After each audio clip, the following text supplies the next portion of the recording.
दरवाजे पर खड़ा परछाई और छत पर मंडराती मौत। रात का सन्नाटा इतना गहरा था कि पत्तों की हल्की सरसराहट भी चीख जैसी लग रही थी। अरविंद उस पुराने जर्जर घर के बाहर खड़ा था। घर के अंदर से पीली सी हल्की रोशनी आ रही थी, जैसे कोई उसे अंदर बुला रहा हो। लेकिन सबसे अजीब बात, इस घर में पिछले 20 साल से कोई नहीं रहता था। अरविंद ने कदम आगे बढ़ाए ही थे कि उसे दरवाजे के पीछे किसी के चलने की धीमी सी आवाज सुनाई दी। कोई है? उसने कांपते हुए पूछा। कोई जवाब नहीं, बस घर की खिड़की के पर्दे हल्के से हिले, जैसे कोई अंदर से झांक रहा हो। अचानक हवा का एक तेज झोंका चला और उसी पल उसे एहसास हुआ कि घर के ऊपर कुछ हिल रहा है।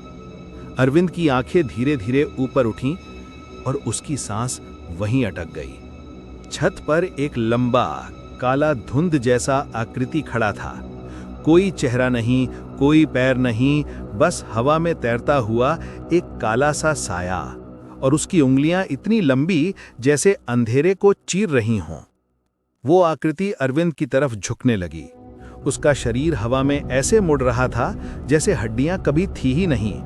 अरविंद पीछे हटने लगा, लेकिन उसके पैरों के नीचे सूखी टहनी चर चर टूट गई।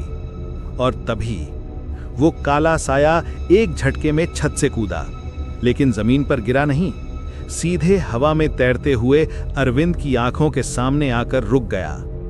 अरविंद का दिल इतनी जोर से धड़क रहा था कि उसकी आवाज घर की दीवारों में गूंज रही थी।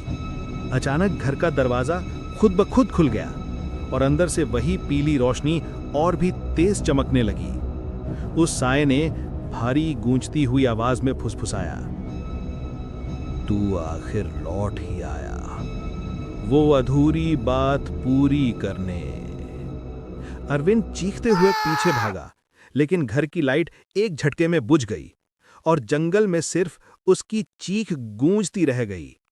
उसके बाद उस घर की खिड़कियों में हर रात एक आदमी खड़ा दिखाई देता है, पीठ करके, जैसे कोई भूत अभी भी उसे देख रहा हो।